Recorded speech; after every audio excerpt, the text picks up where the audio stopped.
What's going on, Badger fans? Let's talk about a four-star's journey to Madison and maybe what the future holds for him on today's Locked On Badgers. Let's go. You are Locked On Badgers, your daily podcast on the Wisconsin Badgers. Part of the Locked On Podcast Network, your team every day. What is going on, Badger fans? Welcome to Locked On Badgers, your team every single day. Thank you so much for tuning in, as always, as we continue to build this community. I really appreciate it. Great guest today. We're going to get right into it. We have the mother and stepfather of Kevin Heywood, four-star offensive tackle in the 2024 class coming out of Pennsylvania, Amy Friedberg and Eric Doherty. Both of you, thank you so much for jumping on the show. As always, I think people are excited about this one. Kevin is one of the most popular recruits in this class, talented, highly recruited, highly ranked. I want to start here. When did you realize he was a special football player? When did that realization kind of kick in? Go ahead. I kind of think in youth football and basketball, when he was, 10, 11 years old, just his mannerisms, his movements, his flexibility. He was a bigger kid than a lot of other kids, but he knew angles. He knew those types of things that you could tell at that age was a little bit different and unique. So we started some of the process of trying to get him exposed to all kinds of different sports. He played basketball, he played lacrosse, he played football, and you could just see the difference that he was a little bit different. How did the other sports help? I think a lot of parents really try to specialize, right? If he's a football player, we're going to get him all football. We're not going to play any other sports. I feel like you create a more well-rounded athlete in person, trying doing the other sports, listening to other coaches. But what was your perspective on getting him into other sports? Well, I think Eric was a coach, a basketball coach for high school level. And so we had talked to many people, and a lot of people had told us, multi-sport kids, they're going to learn different things in different sports. Very early, he played multiple sports. In high school, he chose to focus on football. So he's a little bit of both. And when he really figured out that football was his path, that's when he focused on football. But earlier on, the footwork from basketball, lacrosse, he played offense and defense, which I think added to his football game quite a bit. I mean, he didn't play for many years, but just the 1 or 2 seasons he did play really added, I think, a lot to us understanding how athletic he really was. Well, in lacrosse, you could really see his flexibility as well, because he was, at that point, he was about 6'2", 6'3", and he was taking the center. So for his bend and flexibility to get down and take the face off, it was really unique. I mean, a lot of the parents commented, we just saw that it was just a little bit different. He really was. Well, and as a basketball coach, how was his jumper? Because the Badgers could use a 6'8", 6'7" power forward. It was great. That's where he built up a little bit of an immune to tough coaching, let's say. I probably was not his favorite coach, and I might be the reason why he's not playing basketball anymore. But he learned. But you could just see. I mean, he would get frustrated at just the things that I was trying to teach him. But then Kevin's the type of kid, and this kind of like goes into why Wisconsin, but he likes to see a result. Like, he wants to know the why. You know what I mean? And Coach Fickell and Brady Collins and all them, they're big in telling the kids the why, and then what you need to do to get to the why. And he likes to see things played out so he can understand why he's doing, V cuts or whatever on the basketball floor. So, and you talked about, Amy, the focus on football starting high school. Kevin really prioritized football. What's that journey like once he prioritized that? Did he say, I'm going to be a college Division I? Was that the goal, or was it just, this is the sport I like the most? Yeah. So I guess in 8th grade, the end of 8th grade, we sat down with him. Eric and Kevin had a pretty serious conversation. Where do you want this journey to go? And if you do want to get to the next level, let's talk about how we're going to get there, right? Let's start looking at smaller goals into bigger goals and understand what that journey is going to take for you if you really want to be that committed. Because there's 2 routes in high school: either be a high school kid, right? Or focus on what you're going to do after high school. if you're an athlete. I really think that that's, in his case, that was true. He had to sacrifice certain things, and he had to go to practices when other kids weren't going to practices, or they were going out, as a group, going to a basketball game on a Friday night, and he had to do something else, join them later. So very early, we actually sat down and had that conversation, and we followed through with that all 4 years. We touch base every year. Is this still what you want to do? Where do you want to take it? Here's what, Eric worked with him in the beginning of recruiting. What schools are we going to camp at?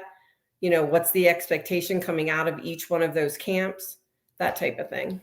And once he decided that he wanted to commit to football, through Amy mentioned before that I was a high school basketball coach at our high school that Amy and I went to. And through that coaching, I developed a lot of relationships. And one of those relationships was a kid by the name of Grant Wiley, who was a linebacker for West Virginia.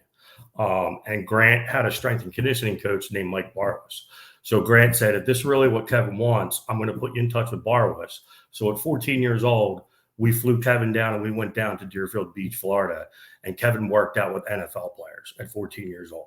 So he's working out with, James Carpenter, who's a lineman for the New York Jets. He's working out with, Donovan Peoples-Jones, and he's getting Barwas in his ear and just saying, if you want this, you have to do things that are not common. To be uncommon, you have to stretch yourself. And I think that when he did that the first time, he hated it. But then afterwards, he really realized that, the level amount of work that you have to put into it. And then it just took off from there. It clicked. So we went down 3 years in a row, I think. 3 years in a row, we took him down. And he worked out with a bunch of different NFL players. And for him to be able to hang and understand what's needed, that kind of clicked in his mind that he also could do something special. That's amazing. And then the journey of him enrolling early, kind of when did those discussions start? And how big of a sacrifice was that for Kevin? That Mama's looking at me because that was me. That was that was not Mama. So it was a pretty in-depth thing. We actually had to petition the Archdiocese of Philadelphia because the Archdiocese does not allow that to happen. Early graduation. Kevin, going into his senior year, he only needed an extra half a credit of English to graduate high school to qualify. He was already approved through the NCAA. He was already, everything he needed was there. He just needed that extra half a credit. So then we had another conversation with him and what Amy talked about missing certain things. You're not going to be able to walk in graduation. You're not going to go to your prom. If you really want this and you want an opportunity to get to Wisconsin, we can do this. And I found a path through an online school. So basically he was able to play the football season with his team, win a league championship at Pope John Paul. And then we withdrew him, and he basically had to take a whole year's worth of classes because in order to get his diploma from Apex, that's what they required. So he took a whole other 5 credits in a consolidated 10-12 weeks, 10-week period. So yeah, it was crazy. So he really wanted it. And the whole time he was doing that, I mean, I had him set up. He's got personal trainers that we've done. A kid by the name of Andrew Scanlon, who was a wide receiver at Northwestern. He's a speed and agility guy. A guy by the name of Mike Tucker, his weightlifting guy. Kevin would go put in 3 hours, get up at 5 o'clock in the morning, go put in 3.5 hours because I wanted him to be accustomed to what he'd have happen when he got to Wisconsin. So that whole time when he was doing the online school, he was also doing 3.5, 4 hours of work. And then he would, once he got done school, he would actually go back to the high school and take some of the kids that he played with and run training classes with them and do speed and agility and different stuff with them. So you could really see that he's trying to make himself better and then everybody else around him better as well. So, well, and that's one of the things talking to a lot of high-level recruits like Emilio Agard and the work they put in. I think it's very easy to look at the accolades and wish you were some of these athletes, but people don't see the work that goes behind the amount of time that they put into this. Like, how many hours a week is he putting into weightlifting, training, practicing? Yeah, it's a lot. Well, that's inherently when he said that he wanted to do this, Andrew Scanlon played at Northwestern, and he knew exactly what it took. And his big mantra was, you default to your level of training.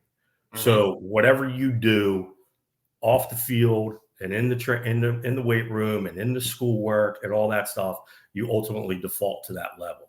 And he understands that, and he sees the harder he works in the weight room, how much easier it is once he gets on in game day. No, I love it. I'm going to put a clip up here and ask you guys, how many times have you seen this? And I think you guys should be able to see this. Give me 1 sec. And you guys might even know. You guys may even know what clip I'm putting up here. Guessing. How many times have you?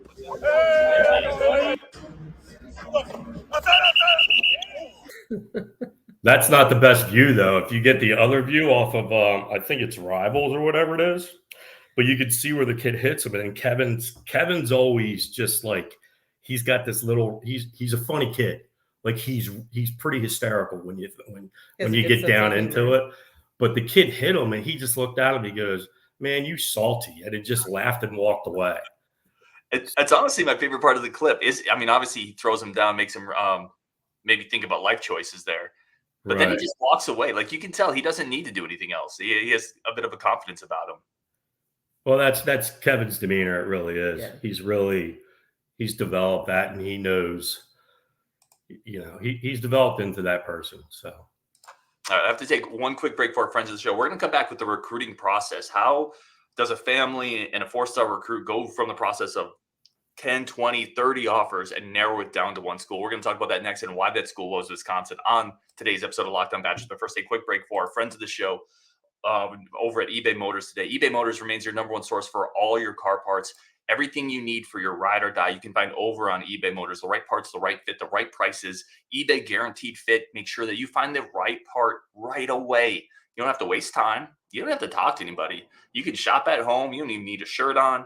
Go to eBay Motors. You find the right part. You don't have to go to the warehouse, the guy at the store. He may not even have the part you need. He just wants you to get out of there. He's just clocking his 9 to 5. Go get the part you need for your ride or die. And with the best part with eBay Motors, you're also going to get the best price. You're going to be burning rubber, not cash. Protect your ride or die. Go to ebaymotors.com. Eligible items only. Exclusions do apply. eBay Guaranteed Fit is only available to U.S. customers. All right, let's come back with our great guest today. I want to start here. Now, we were joking around before the show. I have a hard time just sometimes figuring out like what I'm going to eat for lunch. And I have like 2 restaurants in my town. Kevin had, a crazy offer list. Blue Bloods, USC, Auburn, Tennessee. I think Bama was in there. Other Penn State, other Big Ten schools. How do you even start the process of narrowing it down? The whole process was just different because Kevin was in a unique situation from his background because we wanted him to be in a little bit of a smaller school, and we transferred him down to Bishop McDevitt High School outside of Philadelphia. And then the Archdiocese closed that school. And there's, for all of our lives, there was a life-changing person that we met there, and that was the head coach. Mm-hmm. Mike Watkins he's actually now over in Jersey coaching at the Pennington School coaching, but he was Kevin's McDevitt coach, and he basically has been through the recruiting process. He helped Jamil Lyons at Penn State, all kinds of people that have gone through the system.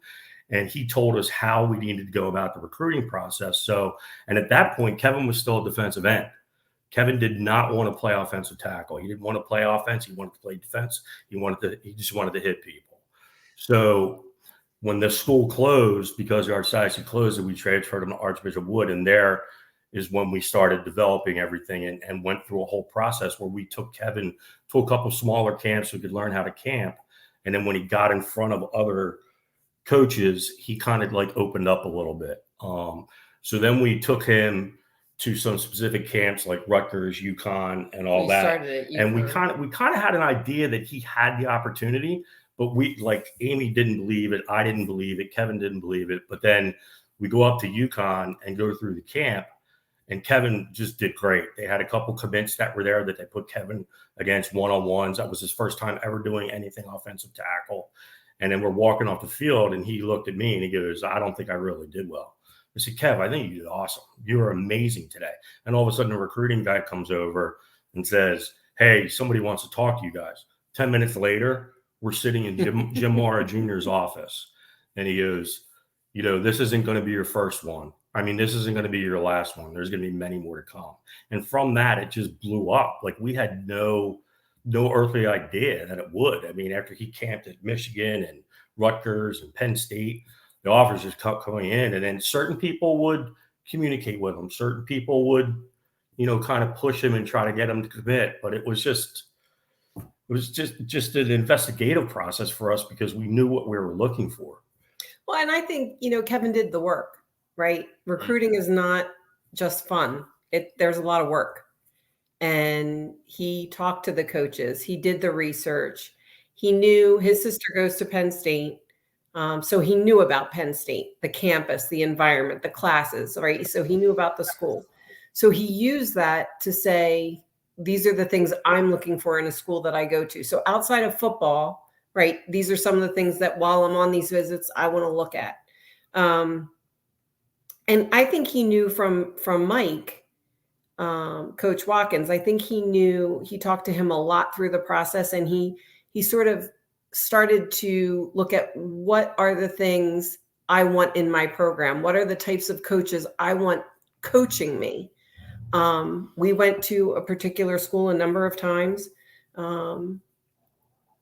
After one visit, he was like, this isn't the school for me. He knew after he saw how the coach interacted with the players, this probably is not, after a couple of times of seeing that, this is probably, although I like certain other things, maybe I need to look elsewhere. So he really did a lot of the work.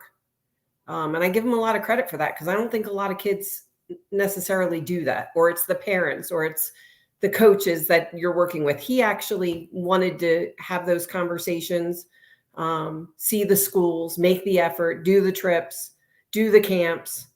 He worked really hard at that. Well, and let me follow up with that.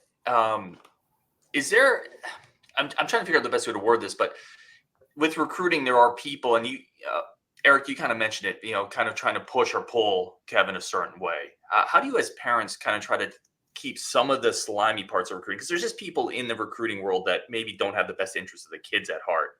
How do you try to keep some of that away from Kevin and from that influence circle? We kind of left it up to Kevin because, ultimately we knew, and after Coach Watkins directed us, his way to these institutions was through the coaching staff and building those relationships. So the coaches would call us every once in a while, communicate with us as well, or we would reach out to them if we had any issues. But Kevin built relationships with all these people, and the ones that were pressuring and forceful and say, we can do this for you, we can give you this or that really, it kind of turned Kevin off, because he's got, he had a greater view. Like, Kevin's goal was to get further, get to college, get an education, and then maybe go further. And that's what Kevin's goal is. So when all the NIL talking and all the mentions of this or that didn't interest Kevin. That just kind of like turned him off. Because ultimately, in Kevin's mind, from everything that he's been through and talking to Coach Watkins, it's about unity in a team and understanding that everybody should be equal until you earn your keep. And then there's levels of that to earn that. So that's where, when the NIL stuff that's prevalent right now and going on, that's nothing to do with anything that we ever even looked for or Kevin was interested in. He's got a higher vision. And the coaches that try to present that or say that, it just kind of really turned them off. That just sounds like a Wisconsin offensive lineman, right? Yeah, right. The archetype. And it even got to the point where these coaches would come in to the high school, and the athletic director, Tracy Rarick, who was there at Pope John Paul, she's been a godsend, because they would just be like, why don't you want to come here? You shouldn't. Like, they were very pressuring, and she would call me and say, Kevin did really well today. You wouldn't believe how he, just stood his ground. And, she, at one point I was nervous. So, like, they were even pressuring the athletic director. Like, it's crazy. But I mean, I understand it is a business, but ultimately you're trying to take that kid and develop him for greater things in the future, whether it be on the football field, classroom, and then eventually in life. I mean, that's what he was looking for. Kevin's not a kid that ever held down like a 9-to-5 job, right? He goes to school. That's his job. He's an athlete. That's his job. So going into college, while it is a business, it's also, to us, it's an education. It's, it's a path to a lifetime opportunity, right? So whether it's in football or something else, he gets an education that's going to take him further. So that's where I think he really, it's about football to him. It's about the education to him. It's about the environment to him. The NIL stuff, like you said, didn't really enter into that. Yeah, where it's not. I mean, I'm sure he would like a little extra money here and there, right? He's still 18 years old, but he definitely has a bigger view of the world than just that. And it's hard too, because it's all around all these kids. I mean, I don't want to use the wrong term, but the pop culture society or whatever it is that everybody's, doing this or doing that or saying, well, I got this NIL deal or that. Like, Kevin was very businesslike in everything. He wanted to be businesslike. He wanted to be the same. If you look at his Twitter page, his Instagram, all that kind of stuff, everything's the same thing, uniform. He understood that. That came from Watkins. That came from Amy. Awesome. That came from myself. People that have done this before, that was what it's about. Like, you don't want to be ostentatious and bragful. But at one point, Kevin was so like, yeah, I just want to advertise this. But you have to, we had to push him out of his shell a little bit to get more notoriety, to give him more opportunity with all these other opportunities besides the first 5 or 10 interviews or offers that he had. So. That's awesome. It sounds like somebody who listens to advice and then takes it, which is hard as an 18-year-old. Sometimes. Sure. All right, I got to take one more quick break. This is an excellent, amazing conversation. I'm going to run out of time before questions, but coming up after the break, we're going to talk a little bit about why Wisconsin, the connection to Brady Collins, Luke Fickell. Plus, we have listener questions. We're going to get into as much of that as possible with Amy and Eric. But first, a quick break for our friends of the show.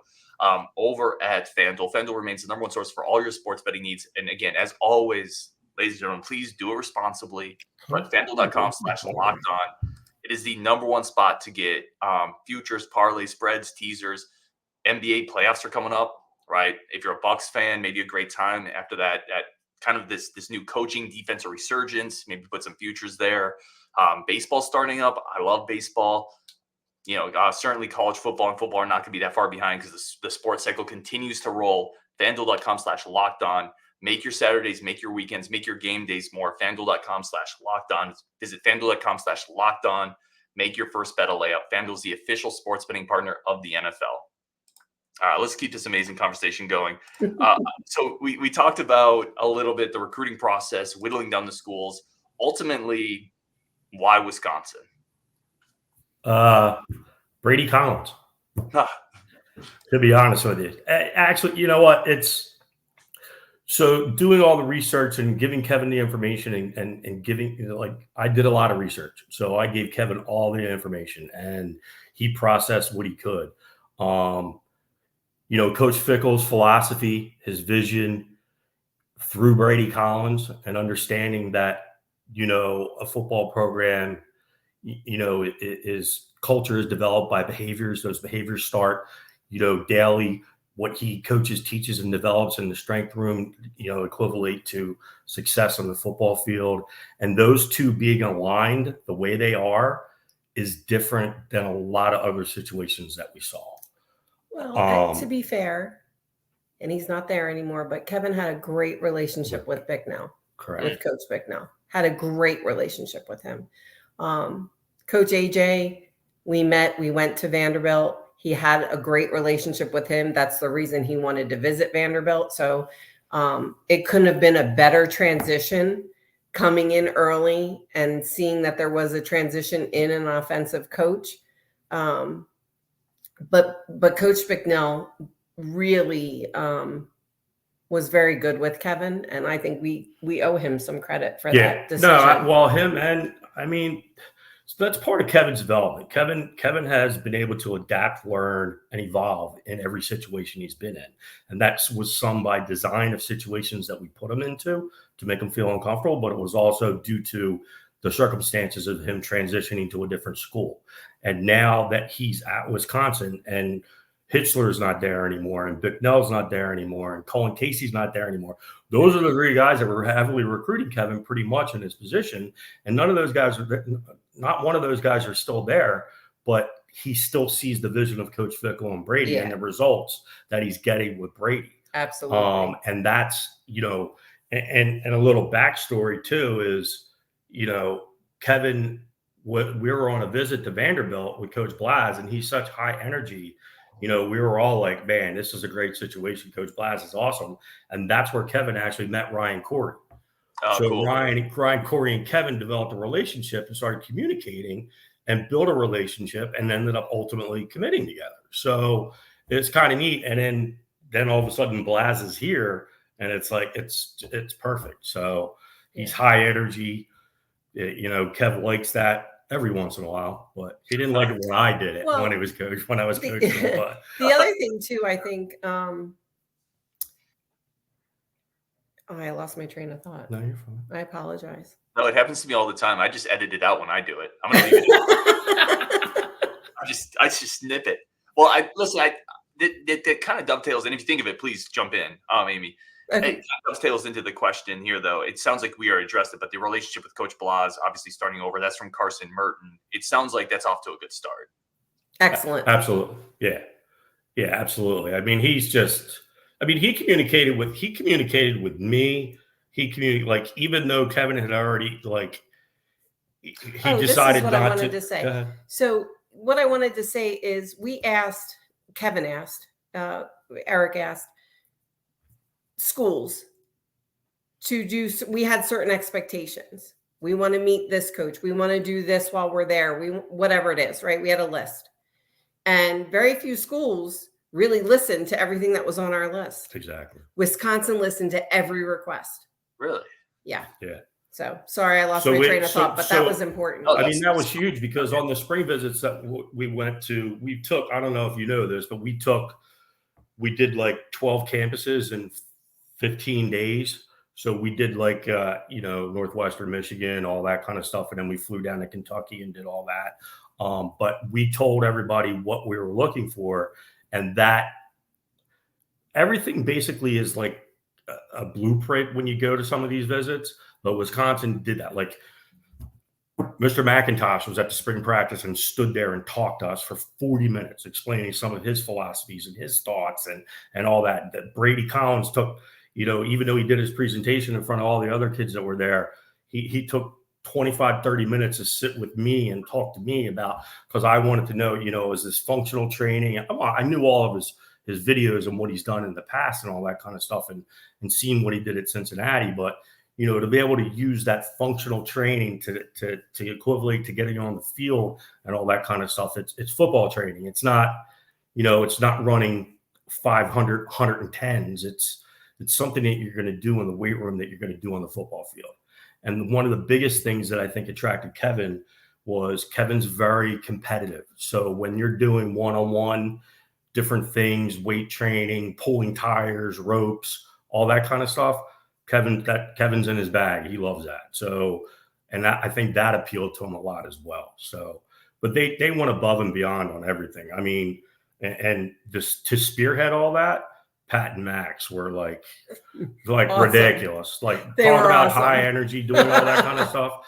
And we also have to thank Colin Casey too, because, when we went to certain places and Kev saw living arrangements and different stuff like that, they actually took us to a couple of apartment buildings so we could see where Kevin would have an opportunity. It was just, they really went above and beyond. And it's about the team. It's really about the team, but they go above and beyond to cater to everybody's expectations, which I think is a lot different than a lot of other programs. So that's awesome. When you see that Wisconsin, this is how my mind works, right? They hit everything on your list. Do you ever in the back of your head we could have asked for more? No. Well, it's really informational. It's not like, hey, I want the best hotel, right? It was like, what is your academics program around what he wants to study? Those types of things. We want to meet with an academic advisor. We want to meet with the strength coach. And some schools did some of it. Some schools did all of it not so well. Some schools did none of it. Wisconsin really listened to Kevin and what he was asking, right? Awesome. And they made it fun and they made it not noticeable. Like, oh, you asked this, right? They put it together in a package that was like, a very good marketing package. I mean, it was very well executed with a lot of people and a lot of work. And as people in business, we understand that attracted us to the school.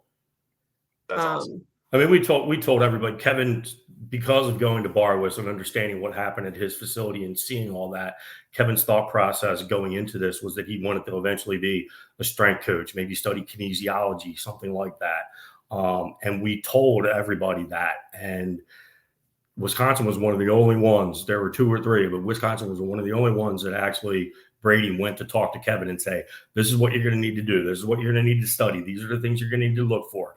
You know, there's a possibility of maybe doing an internship, all that kind of stuff. Like it was catered to not only football, but developing him as a person and success after football if he decides he doesn't want that after 3-4 years or whatever it is, you know.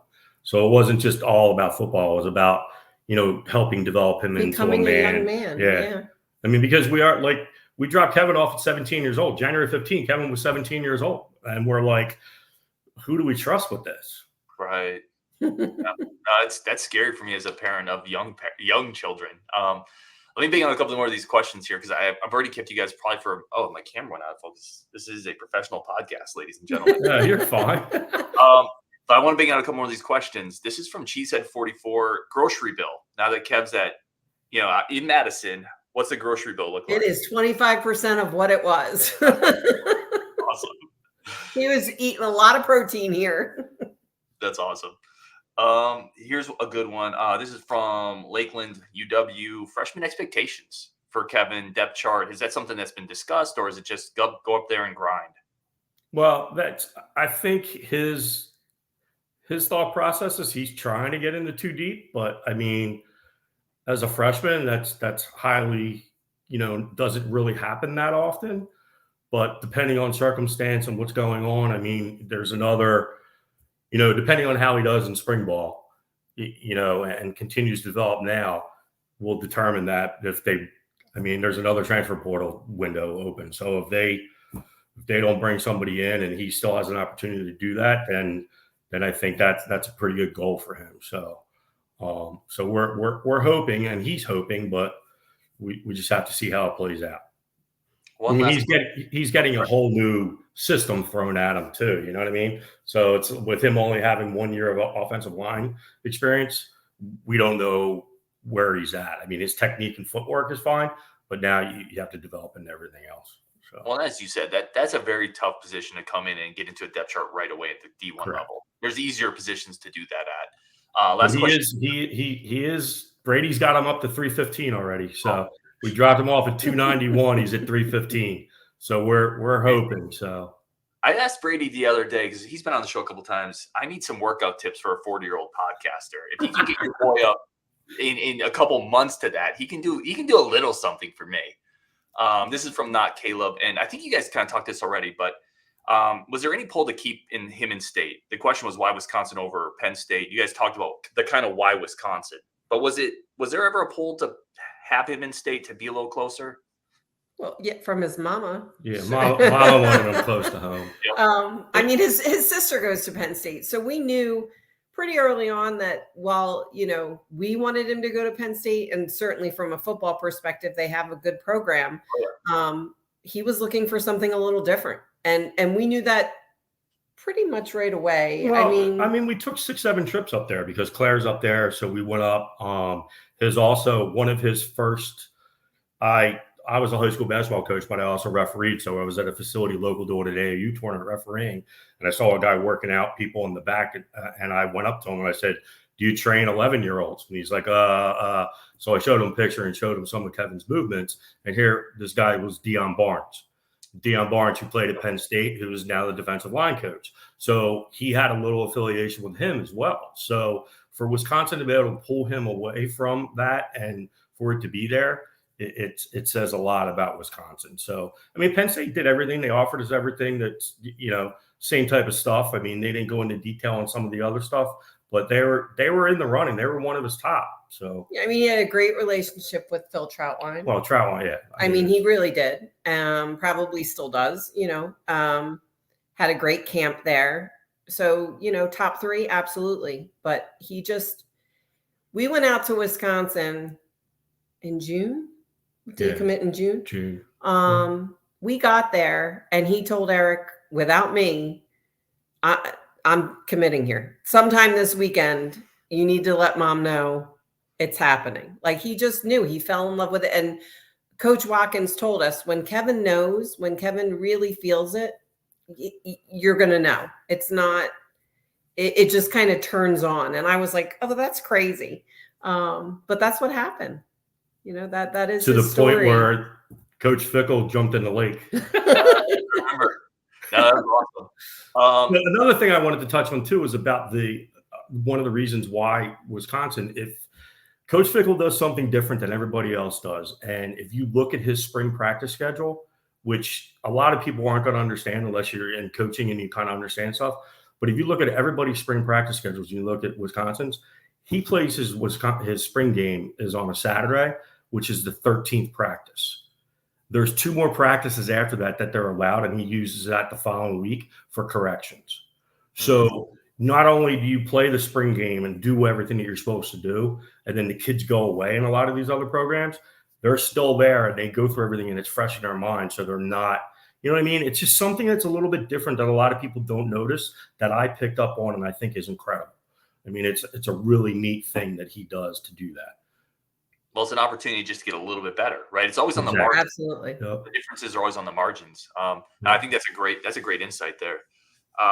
Amy and Eric, I appreciate it so much. This has been awesome. I kept you 6 minutes longer than I probably was supposed to, 7 minutes.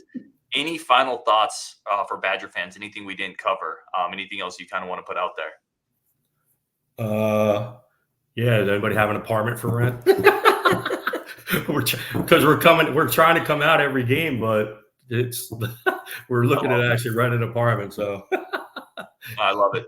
Hopefully I'll run into you at a game. This is a loaded home schedule, so it's going to be a ton of fun. Absolutely. Is Amy and Eric, the mother, stepfather of Kevin Heywood. I appreciate you guys so much for jumping on. For everyone watching this show, thank you so much for tuning in as always, and we'll be back with you tomorrow on Locked On Badgers.